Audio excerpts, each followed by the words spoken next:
4 വർഷങ്ങൾക്ക് മുമ്പ് ഏകദേശം കോവിഡിൻ്റെയൊക്കെ ഒരു സമയത്ത് ഇവള് ഒരു നല്ല ചേട്ടനെ ഫേസ്ബുക്കിലൂടെ പരിചയപ്പെട്ടു.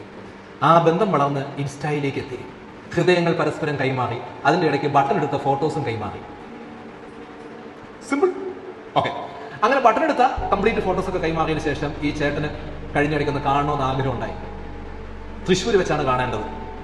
തൃശ്ശൂർ ബസ് സ്റ്റാൻഡിൽ ചേട്ടൻ വരുമെന്ന് പറഞ്ഞു. 2 മണി. കൂട്ടുകാരുടെ വീട്ടിൽ പോകാമെന്ന് പറഞ്ഞുകൊണ്ട് ചേട്ടനെ കാണാൻ ഈ പൈങ്കിളി പോയി. അവിടെ ചെന്നു. ചേട്ടൻ വരുന്നില്ല. ചേട്ടൻ പറഞ്ഞു, പൊന്നുപോലത്തെ സൗണ്ടാണ് ചേട്ടൻ്റെത്, ഒരു രക്ഷയില്ല. അപ്പം 3 പ്രാവശ്യം സമയം മാറ്റി അവസാനം 6 മണിക്ക് ചേട്ടൻ പ്രത്യക്ഷപ്പെട്ടു. ഏകദേശം മയങ്ങിയ സമയം. ചേട്ടനെ കണ്ടു. കൊച്ചു ബോധം കെട്ടു വീണു. കാര്യത്തിൽ കണ്ടു. ചേട്ടൻ്റെ കളവനാ, നല്ല സൗണ്ടാണ്. മുഴുകളവൻ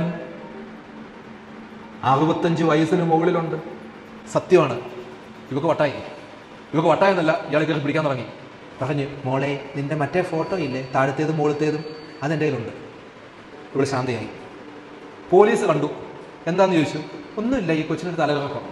കൊച്ചിനെ അടുത്ത ബസ്സിൽ കയറ്റി ചേട്ടൻ പറഞ്ഞയക്കുന്നു. കാഞ്ഞിരപ്പള്ളി എന്ന് പറഞ്ഞ സ്ഥലത്തേക്ക് കൊച്ചിന് പോകേണ്ടത്. കൂത്താട്ടുകുളത്ത് എത്തിയപ്പം കൊച്ചി ഇറങ്ങി ഓടി വട്ടു പിടിച്ച്. കാരണം എത്ര വർഷമായ പ്രേമാന്ന് ഓർത്തോണേ. ഇറങ്ങി ഓടി.